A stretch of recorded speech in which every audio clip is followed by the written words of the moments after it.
और ये उनका मेरे लिए प्यार और मोहब्बत है, उसकी बेस पर ये बोला जा रहा है कि मैं शहर का सबसे मजबूत दावेदार हूँ। चलिए, जो काम किए हैं वही थोड़ा सा गिना दीजिए। इसलिए मैं राजनीति में आया और मैं सियासत के बारे में कब सोचा कि सियासत में आया जाए? कि उन लोगों ने मुझे यहाँ पर लाकर खड़ा कर दिया है। सिर्फ पॉलिटिशियन बनकर रह गए हैं अभी? रोड, सड़क, जमीन की बातें सब करते हैं। नहीं, बिल्कुल सही बात है, अच्छा सवाल है आपका। बरेली दर्पण के शख्सियत प्रोग्राम में आज आपकी मुलाकात कराने जा रहे हैं एक ऐसी शख्सियत से जो बरेली 124 सिटी विधानसभा से समाजवादी पार्टी के मजबूत दावेदारों में से एक हैं। आप हैं डॉक्टर मोहम्मद कलीमुद्दीन, जो बरेली के जाने माने ओमेगा क्लासेस के डायरेक्टर हैं, जिनके सेंटर से मेडिकल और इंजीनियरिंग एंट्रेंस की तैयारी करने वाले सैकड़ों स्टूडेंट्स एडमिशन लेकर अपने मुस्तकबिल को चार चांद लगा चुके हैं और लगा रहे हैं। डॉक्टर मोहम्मद कलीमुद्दीन गरीब, माजूर और मजबूरों के मसीहा के तौर पर भी अपना किरदार अदा करते आ रहे हैं। गरीब बच्चों को फ्री में पढ़ाना हो या फिर गरीबों और होनहार बच्चों की तरह तरह से मदद करना डॉक्टर कलीमुद्दीन की जिंदगी का हिस्सा बन चुका है। ये हम नहीं कहते, बल्कि आए दिन अखबारों की बनने वाली सुर्खियां इस बात की गवाह हैं। शिक्षक होने के साथ साथ डॉक्टर मोहम्मद कलीमुद्दीन अब सियासतदान की जमात में भी शामिल हो चुके हैं। उन्होंने बरेली 124 सिटी विधानसभा से समाजवादी पार्टी से चुनाव लड़ने के लिए आवेदन किया हुआ है। तस्वीरों और अखबारों में आए दिन बन रही सुर्खियां ये बताने के लिए काफी हैं कि डॉक्टर मोहम्मद कलीमुद्दीन समाजवादी पार्टी में अहम मुकाम रखते हैं। साथ ही वो सभी मजहब के वोटर्स के बीच भी काफी लोकप्रिय नेता के तौर पर अपनी जगह बना चुके हैं। शहर के जाने माने शिक्षक की सियासत में आने के पीछे वजह क्या है? वो खुद को कितना मजबूत दावेदार मानते हैं? जनता उन्हें ही क्यों चुने? शहर और शहर के लोगों के विकास के लिए उनकी प्राथमिकताएं क्या हैं? ऐसे कई सवाल हैं जो जनता जानना चाहती है। सवाल होंगे बरेली दर्पण के प्लेटफॉर्म से और जवाब होंगे डॉक्टर मोहम्मद कलीमुद्दीन के। बरेली दर्पण के शख्सियत प्रोग्राम में आपका बहुत बहुत खैर मकदम है। आज हम खास शख्सियत से मुलाकात कराने जा रहे हैं। वो खास शख्सियत हैं बरेली शहर 124 विधानसभा क्षेत्र के समाजवादी पार्टी के सबसे मजबूत दावेदार, जी हाँ, डॉक्टर मोहम्मद कलीमुद्दीन साहब, जिनको के लोग कहते हैं, वोटर्स कहते हैं, हम जाते हैं तो उनको एक मजबूत दावेदार के तौर पर देखा जा रहा है। वो किस तरह से मजबूत दावेदार हैं?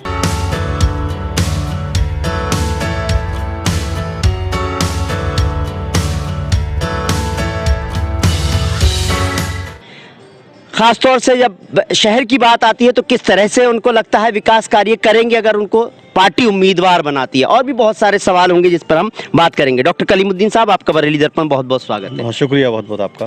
डॉक्टर साहब, पहला सवाल यही है कि लोग जिस तरह से कह रहे हैं, लोग कहते हैं कि आप सबसे मजबूत समाजवादी पार्टी के दावेदार के तौर पर देखे जा रहे हैं, क्या कहेंगे इसको लेकर आप? दरअसल ये लोगों की मोहब्बत है, लोगों का प्यार है मेरे लिए, जो वो ये बात कहते हैं। जी। दरअसल मैंने पिछले 2 साल से इस तरीके से काम किया है, जी। जो मेरा काम करने का तरीका है, उसके बेस पर वो कह रहे हैं, और ये उनका मेरे लिए प्यार और मोहब्बत है, उसके बेस पर ये बोला जा रहा है कि मैं शहर का सबसे मजबूत दावेदार हूँ।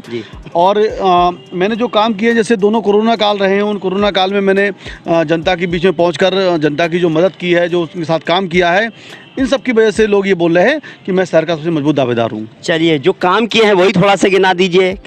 जैसे पहला कोरोना काल रहा तो बहुत लोग जो परेशान थे, उनके घर राशन पहुंचाने का काम किया। कुछ लोग ऐसे थे जो बीमार हो गए थे, हॉस्पिटल का बिल नहीं दे पा रहे थे, तो हम लोगों ने बिल भरने का काम किया। सेकंड कोरोना काल जो आया था, उसमें तो हम लोगों ने बहुत ही अच्छे तरीके से, जो ऑक्सीजन सिलेंडर की दिक्कत हो रही थी, तो हम लोगों ने ऑक्सीजन में बहुत बढ़ किया। ऑक्सीजन लंगर के नाम से शुरुआत की थी, उसमें हम लोग रहे।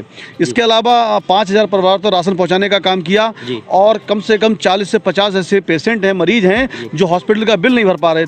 हमने उनके हॉस्पिटल का बिल अपने पास से भरने का काम किया। ये सब काम सब लोग नोटिस कर रहे थे, और वो लोग देख रहे थे। जब लोग अपने घरों से नहीं निकल रहे थे, तब हम लोगों के बीच में जाकर उनकी मदद कर रहे थे।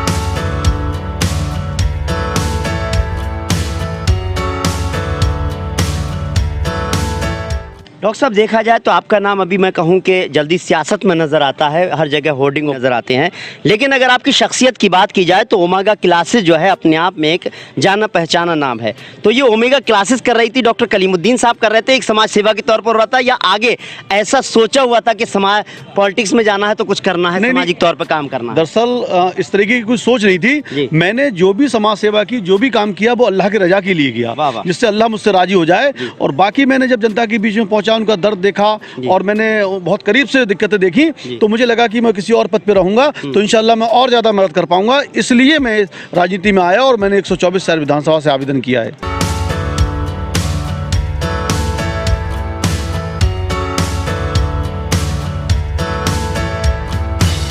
चलिए, सियासत के बारे में कब सोचा कि सियासत में आया जाए और किस तरह से काम किया जाए? दरअसल मैं माइंडेड समाजवादी हूँ, बचपन से समाजवादी हूँ और लगातार समाजवादी के लिए वर्क करता रहा, लेकिन पिछले 2-3-4 साल से मैं एक्टिव राजनीति में हूँ। और मैं जो मैंने चुनाव लड़ने का मन बनाया था वो कोरोना काल से ही बनाया था, जब मैंने लोगों की मदद की और लोगों के बीच में पहुँचा। अच्छा, ये जैसे आपने खुद सोचा या जो लोगों की मदद की, जो लोगों का प्यार मिला उसकी वजह से हुआ, कैसे अचानक ये सब चीज़ें होनी? ये बात सच है कि मैं तो नहीं सोच पाया, जो लोगों के मैं साथ रहा, उनके बीच में रहा, उन लोगों ने मुझसे कहा, तो मैं अपने आप को फिर रोक नहीं पाया, लोगों की मोहब्बत देखकर, लोगों का प्यार देखकर, और मैं उनका ताउन एहसानमंद रहूंगा। और मैं दिल से शुक्रिया अदा करता हूं कि उन लोगों ने मुझे यहाँ पर लाकर खड़ा कर दिया है। बाकी अल्लाह जो बेहतर करने वाला है बेहतर करेगा। तो डॉक्टर कलीमुद्दीन से मैं बात तो बहुत कुछ करूंगा, क्या डॉक्टर कलीमुद्दीन जो है ओमेगा इंस्टीट्यूट के डायरेक्टर हैं, वहीं तक है, उसके साथ साथ क्या पॉलिटिशियन है या सिर्फ पॉलिटिशियन बनकर रह गए अभी?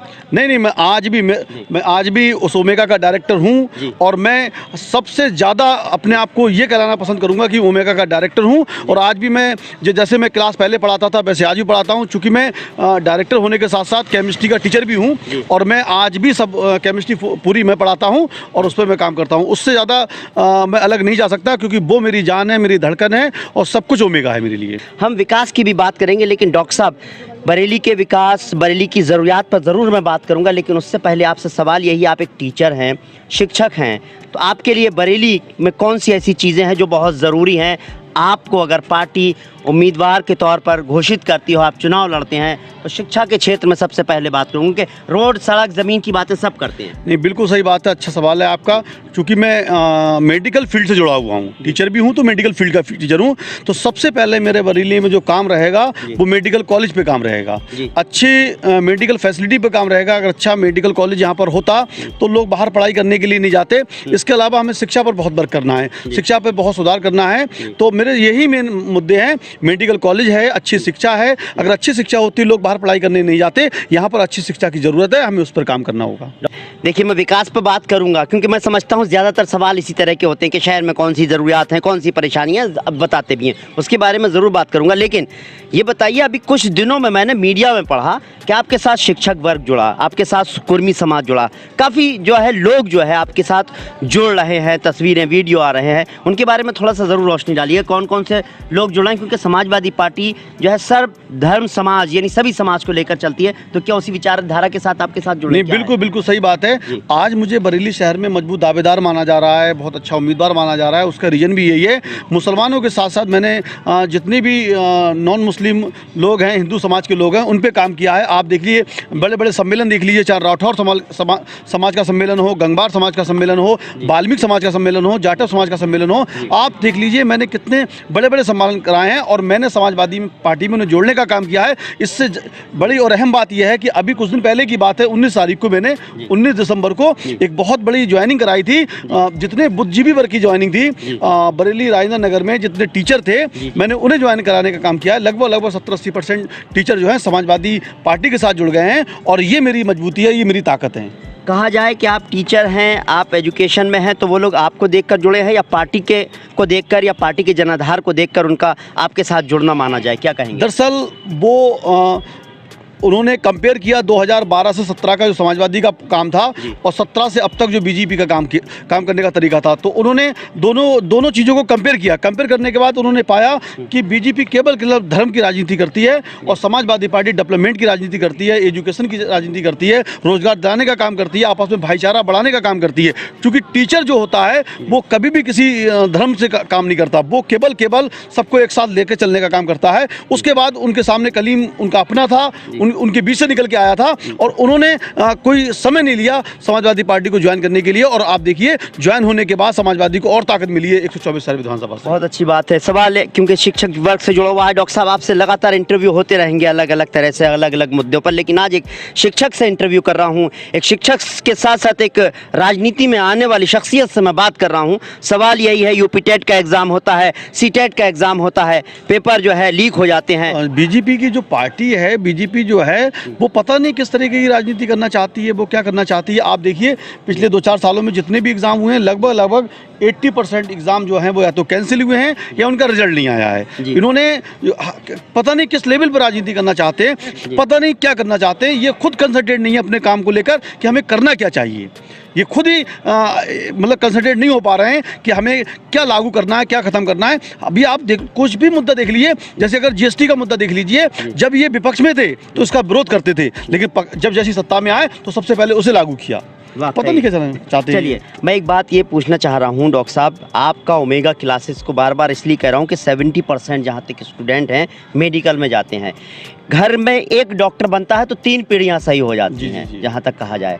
आप अपने बारे में बताएं, आपने अब तक कितनी पीढ़ियों को कहा जाए सही हो गए होंगे, आपके इंस्टीट्यूट से लोगों को फायदा नहीं, वो तो खैर बच्चों की मेहनत रहती है। अब तक हम लोग ऑन एवरेज 300 बच्चों को डॉक्टर बना चुके हैं। गवर्नमेंट मेडिकल कॉलेजों में वो MBBS कर रहे हैं, अलग अलग कॉलेजों से, यहाँ तक कि MBBS एम्स मेडिकल कॉलेज से कर रहे हैं। कम से कम 50 बच्चा ओमेगा का ऐसा है जो एम्स से MBBS कर रहा है। कुछ बच्चों ने MD MS भी करना स्टार्ट कर दिया है। ये हमारे और आपके लिए फख्र की बात है कि बरेली में इस तरीके से डॉक्टर मिल रहे हैं। चलिए, अगर आने वाला समय आपका होगा, आपकी सरकार बनेगी, आने वाला समय मैं क्या कहूँ, खासतौर पर उत्तर प्रदेश की बात, बरेली के बच्चों के साथ साथ उत्तर प्रदेश के बच्चों की बात करूँ तो ओमेगा किस तरह से काम करेगा? नहीं, बिल्कुल ओमेगा जिस तरीके से काम करता आया है उससे और बेहतर काम करेगा। आप ओमेगा के बारे में जानते होंगे, आपने प्रिंट मीडिया, सोशल मीडिया या तमाम मीडिया से देखा होगा कि ओमेगा ने काम कैसा किया है। जैसे गरीब बच्चे जो परेशान होते हैं उन्हें फ्री पढ़ाने का काम किया है। आप देख लीजिए, कम से कम 100 बच्चे हमेशा ओमेगा में फ्री पढ़ते हैं, चाहे वो किसी भी समाज के हों। इसके अलावा अभी कोरोना काल आया, मैंने बिल्कुल ऑफिशियल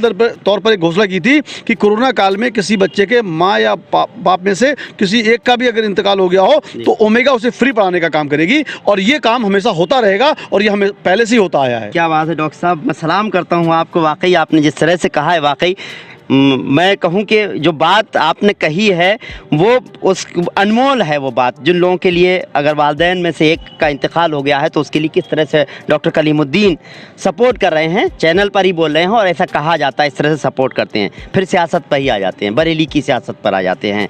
बरेली में किस तरह के विकास की ज़रूरत है, किस तरह के काम होने चाहिए, जो होने थे वो नहीं हुए?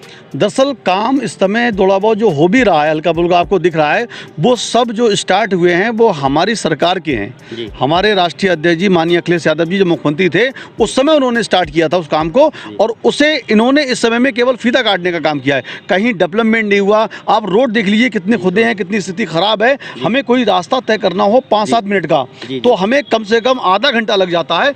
तो ये काम हो रहा है इनका, इस तरीके से ये काम कर रहे हैं। इनका काम करने का तरीका ही समझ में नहीं आ रहा। ना डेवलपमेंट कर पा रहे हैं, ना एजुकेशन पे काम कर पा रहे हैं, ना मेडिकल फैसिलिटी दे पा रहे हैं और ना जो रोड टूटे हुए हैं, ख़राब हैं, उन रोड को संभालने का काम कर पा रहे हैं। पता नहीं किस सोच के साथ काम कर रहे हैं ये। चलिए डॉक्टर साहब, आपको क्या उम्मीद लग रही है? आप कितने मजबूत दावेदार तो हैं, टिकट अगर आपका होता है तो सरकार आपकी बनती है तो किस तरह के काम होंगे? नहीं, बिल्कुल हमारे राष्ट्रीय अध्यक्ष जी ने जो भी बोला है और आप तो सब जानते ही हैं, राष्ट्रीय अध्यक्ष जो भी कहते हैं वो करते हैं। उन्होंने काफ़ी चीज़ का ऐलान कर दिया है, उस पर काम किया जाएगा, उससे बेहतर काम किया जाएगा। हमारे काम जुमलेबाजी नहीं है, हमारा काम करना है और हम काम करके दिखाएंगे।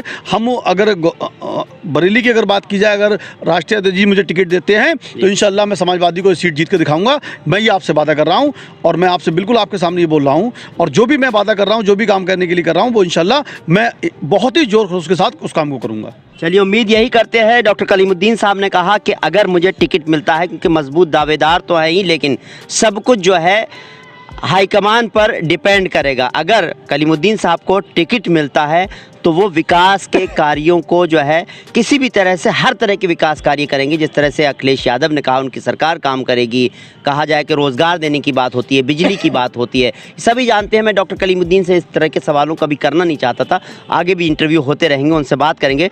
तो उम्मीद करते हैं कि डॉक्टर कलीमुद्दीन साहब यहाँ से बरेली शहर 124 विधानसभा से समाजवादी पार्टी से चुनाव लड़ें और यहाँ पर विकास कार्य हों, यहाँ पर एजुकेशन में जो है कहीं ना कहीं रफ्तार आए और भी बहुत सारी जो ज़रूरियात हैं, जो परेशानियाँ हैं, वो हल हों। कलीमुद्दीन साहब, आपने बरेली दर्पण से बात की, बहुत बहुत शुक्रिया। थैंक यू बहुत बहुत। आपको हमारा प्रोग्राम कैसा लगा कमेंट करें, साथ ही हमारे चैनल को लाइक और सब्सक्राइब करना ना भूलें। फिलहाल मुझे इजाज़त दीजिए। नमस्कार, सत श्री अकाल, आदाब।